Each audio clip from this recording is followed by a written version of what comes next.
Un saludo a todos. Vamos a dar inicio a nuestra clase de Historia Económica del Pensamiento, donde vamos a abordar el día de hoy la teoría económica institucional. Bien, para abordar esta teoría es fundamental mencionar que viene de la escuela económica norteamericana y que esta escuela económica norteamericana tiene unos antecedentes antes de llamarnos como teoría económica institucional. Estos antecedentes fundamentalmente están asociados a la Guerra de Secesión de los Estados Unidos, que fue en la época de 1861 y que consistió en la confrontación entre los estados que querían mantener la esclavitud y los estados que ya abolían la esclavitud. En este sentido, pues se menciona que es una de las guerras más fuertes que ha tenido los Estados Unidos, donde pues claramente al final se debe abolir esta esclavitud. También es importante mencionar que Estados Unidos inicialmente no tenía la visión de lo que contemplamos hoy, que siempre asumimos que Estados Unidos tiene una visión absolutamente capitalista, sino que debemos mencionar que en sus inicios eh, este país tenía una visión todo lo contrario, de una gran protección a las empresas, a las instituciones como tal, privadas, y que en gran parte lo que actualmente hace o lidera el presidente Trump va muy de acuerdo incluso es con estos inicios de las escuelas norteamericanas, que era gran protección a las empresas, evitar que llegaran muchas otras de afuera o se fueran los capitales de los Estados Unidos. Y por otra parte, pues tenían una visión muy importante con relación a la inversión en la infraestructura, que era lo que iba a consolidar o a fortalecer su economía. Ya posteriormente podríamos encontrar precisamente al fundador de nuestra escuela de la teoría económica institucional, que es Veblen, Thorsten Veblen, eh, y con quien surge realmente esta teoría que pues, básicamente lo que hace es adoptar algunos aspectos de la teoría económica moderna europea y hacerle pues grandes adaptaciones. Bueno, entonces, pues conociendo que los antecedentes son o vienen de la escuela norteamericana y olvidaba algo muy importante dentro de la escuela norteamericana, pues también tenemos que gran parte de lo que fue la teoría económica en este país fue el sustento de la política pública. Principalmente hablamos, por ejemplo, de Clark, que su sistema político, pues digamos que surgía de este tema de protección y de acompañamiento de la política pública, eh, era el acompañamiento de los republicanos. Es tal vez importante saber desde dónde vienen precisamente estas grandes separaciones que tenemos hoy a nivel de política en los Estados Unidos. Bien, entonces el institucionalismo surge principalmente en la década del siglo XIX, en la última década, en Estados Unidos, por supuesto, y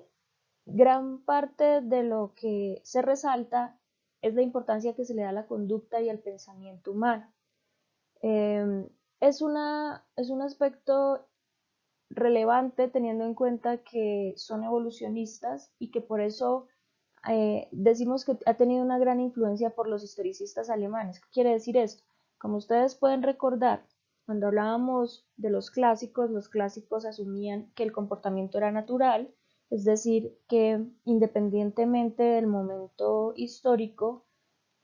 habían unas reglas naturales y que todo permanecía igual. Los institucionalistas, por el contrario, tienen una visión donde la cultura, sobre todo la cultura, influye en la variación y en la evolución, es decir, decimos que el sistema económico está en un constante cambio. Entonces, por supuesto, los históricos tienen gran peso en lo que se construye desde el institucionalismo, y podríamos decir que el institucionalismo tiene dos grandes vertientes, eh, desde lo cultural y desde la negación en el modelo neoclásico. Es una negación con relación a que los modelos son dinámicos, no estáticos. Principalmente a eso hace referencia con una negación de los postulados neoclásicos, y definitivamente es la adopción cultural, y es que la cultura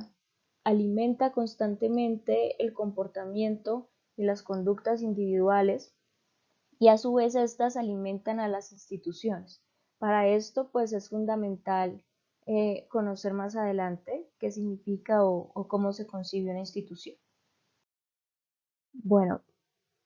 antes de ver como tal teóricamente qué es una institución, es fundamental mencionar que Thorstein Veblen pues, es el fundador del institucionalismo y que hoy es una corriente altamente reconocida y aceptada por los economistas y ha tenido una visión mucho más flexible y tal vez mucho más humana al adoptar y al asociar que la economía es un sistema que no se puede separar de lo social y del, pues digamos que de lo político. Como pueden ver, Thorstein vive en 1857, lo que nos deja ver que precisamente se encuentra en paralelo con los economistas modernos europeos y que estamos hablando de que tienen unos principios similares asociados a la inclusión de aspectos psicológicos dentro de su pensamiento. Recordemos ese rompimiento que hay entre la economía clásica y la economía moderna que estudiábamos principalmente en los autores de Europa, pero pues esta variación por supuesto no solamente se da en Europa, sino que bastantes autores norteamericanos, principalmente el caso de Veblen, traen este tipo de conocimiento, de formación y lo adaptan a su sistema y aparte pues en este caso generan unas variaciones bastante significativas donde ya no hablamos solamente de aspectos asociados directamente como los definíamos en las escuelas europeas como la austríaca, la francesa y la inglesa con relación a qué determinaba o no el precio y con relación a aspectos como la utilidad y la teoría del bienestar directamente, sino que entonces encontramos que en esta vertiente Veblen trae más aspectos desde el punto de vista de la visión de lo que es pues, la teoría del bienestar y de cómo finalmente se pueden formular algunas políticas. Cuando hablamos de institucionalistas también debemos decir que hay pues tres grandes corrientes. Veblen hace parte pues, de estos institucionalistas fundadores y básicamente lo que él nos dice es que el sistema económico es el resultado cultural, ¿sí? Es un resultado cultural y que al ser un resultado cultural va a tener una constante evolución y transformación. Yo les mencionaba en el inicio de nuestras clases de doctrinas que para hacer una separación entre un sistema y otro, esos sistemas tienen unas variaciones, bien sea por tecnología o bien sea porque cambian las relaciones de producción o porque cambian, digamos que por pugnas en el excedente de producción. En este caso, Veblen nos menciona que efectivamente existe esa evolución y que por tanto hay unas transformaciones, no nos habla de una transición directamente, pero que esa transformación es el resultado de lo que somos culturalmente. Entonces, leo textualmente, las instituciones son como pautas comunes y predecibles del comportamiento en sociedad, incluyendo los hábitos de pensamiento y acción generalmente compartidos. De esta manera también nos permite ver que las instituciones no son solamente aquellas instituciones formales, sino que esas instituciones somos, por ejemplo, a nivel de lo que somos también un núcleo familiar. Y los núcleos familiares tenemos comportamientos similares que a su vez cuando salimos y estamos en un entorno de convivencia tendríamos pues unas pautas de comportamiento compartidas y que a su vez pues son las que terminan construyendo un gran comportamiento agregado, ¿cierto? Cuando sumamos todo el comportamiento, por ejemplo, de muchas familias tenemos un comportamiento agregado y es lo que nos hace, por ejemplo, a través del tiempo hacer ciertos cambios de comportamiento, como que antes no pasaba nada si alguien tiraba un papel a la calle, pero hoy en día no está bien visto. Entonces, en la medida que esas pautas de comportamiento se van convirtiendo en una generalidad, pues transforma la sociedad y esa transformación de la sociedad, por supuesto, lleva también a unas variaciones en el sistema económico. Por tanto, cuando hablamos de instituciones, pues vale la pena mencionar que hay instituciones formales e instituciones informales, y que cuando hablamos de instituciones formales decimos que son aquellas que están reconocidas y que son un ente y que llamamos, por ejemplo, el Estado, que decimos una alcaldía o que decimos una universidad o una escuela. Esas son instituciones formales. Y las informales son aquellas que adoptamos independientemente de que tengamos un reconocimiento tal vez normativo, para decirlo, pero que al comportarnos todos y tener una conducta comunitaria, pues terminan siendo pautas de comportamiento. Bueno, y por otra parte, entonces, lo que nos dice Veblen es que teniendo en cuenta lo anterior, si las instituciones logran generar unas pautas o unas directrices, eh, entonces también el bienestar puede cambiar. Volvemos al punto de lo que les menciono. Por ejemplo, hablemos de qué era Colombia antes de 1991 o qué era también de todas formas en temas, por ejemplo, ambientales Colombia antes de 1993. Parte de lo que uno podría decir es que Colombia incorpora en el año 93 educación sexual, educación ambiental en las escuelas, con el fin de disminuir la tasa de crecimiento demográfico y con el fin de mejorar la relación que existía entre las personas y el medio ambiente. Esto es un compromiso que existe a nivel mundial, después de los acuerdos internacionales, pues con el fin de mejorar el estado del medio ambiente. Pero entonces lo que quiero llegar a decir o lo que quiero mencionar con esto es que efectivamente las instituciones y en este caso pues el Estado pueden cambiar el estado actual de bienestar de los individuos. Entonces, si logramos mejorar el medio ambiente, pues también logramos cambios en el bienestar de la sociedad. Pero para lograr eso, entonces acudimos a las instituciones para que a través de las instituciones se generen políticas. En este caso, la que les menciono es una política de tipo educativo que contribuye a hacer unos cambios efectivamente en el comportamiento y en la sociedad, en los hábitos, en la manera como piensan y finalmente se conviertan en acciones y esas acciones pues generan la transformación o el bienestar. Bueno, entonces teniendo en cuenta lo anterior, lo que podemos notar aquí es que existen instituciones informales y que lo único que nos dicen es que existen reglas de funcionamiento para la sociedad. Supongamos una sociedad donde no existe el Estado, ¿sí? Donde no hay ninguna instituciones formales. Así no existieran instituciones formales, empezarían a surgir unos patrones de comportamiento en la sociedad, una forma como interactuamos, como nos relacionamos, independientemente de que tengamos quien nos diga cómo hacerlo o no, pero esto ocurriría. Por tanto, cuando hablamos de instituciones, es fundamental mencionar sencillamente que existen unas reglas de funcionamiento en la sociedad. Y, por ejemplo, muchas veces cuando llegamos a vivir con alguien, a compartir un espacio con alguien, sin que nos digan qué hacer o algunas pautas fundamentales como no tomarse las cosas de la otra persona de la nevera, etcétera, son reglas de funcionamiento que van surgiendo y patrones de comportamiento que finalmente nos permiten convivir. Por otra parte, entonces tendríamos que las instituciones son unos recursos donde los agentes, en este caso pues prácticamente nosotros y actores racionales, obtenemos un logro de nuestros objetivos. Entonces es una forma como nosotros logramos, así como les mencionaba anteriormente, a través de una institución, llámese de educación, llámese política, en el caso, por ejemplo, el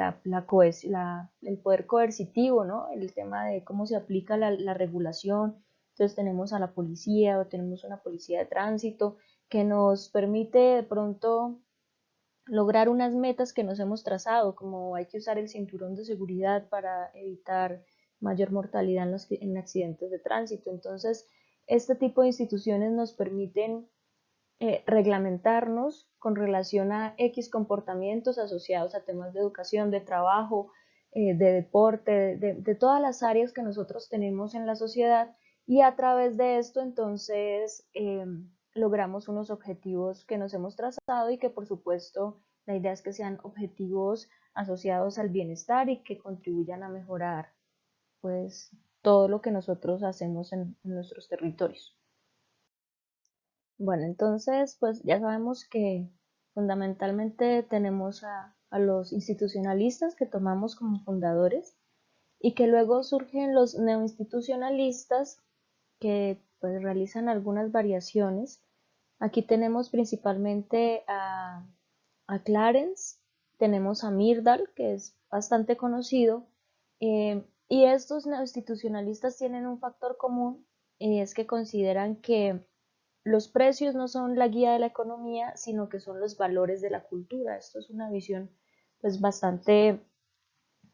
relevante porque venimos trabajando un sistema clásico, incluso dentro de los mismos economistas modernos que trabajábamos anteriormente,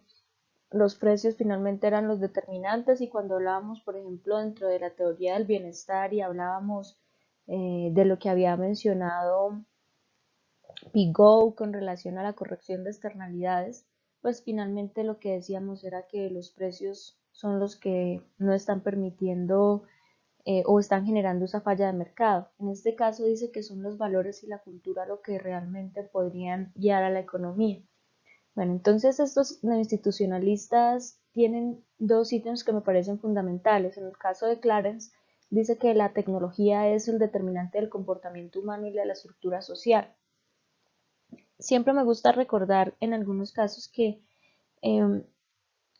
una parte de transitar de una época a otra está asociada directamente a la tecnología o como tal a un invento o a una innovación. Por ejemplo, la escritura, la máquina de vapor, en algunos casos se menciona cuando llegó de pronto Internet, se habla de que finalmente pues el aspecto de la globalización pues para unos autores está relacionado a la generación de transporte marítimo, que fue lo que permitió de pronto llegar a diversos espacios, y para otros está muy asociado a la Internet, de cómo a través de Internet finalmente pudimos estar conectados y saber en tiempo real todo lo que ocurría en el mundo. Entonces, cuando hablamos de que la tecnología es un factor determinante, pues esto modifica todos los comportamientos y la estructura social. Creo que el Internet pues es un muy buen ejemplo para mencionar eso. Por otra parte, Myrdal lo que nos dice es que definitivamente el análisis económico está atado al análisis social y político, que no se puede aislar uno del otro y que esto genera además una causalidad circular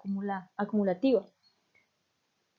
Los teóricos del desarrollo han asumido mucho esta posición o esta visión cuando hablan de los círculos viciosos y virtuosos, porque lo que mencionan es que los países que actualmente tienen una buena formación de sus profesionales, que las personas tienen una buena y sana convivencia entre ellos, entonces estos países pues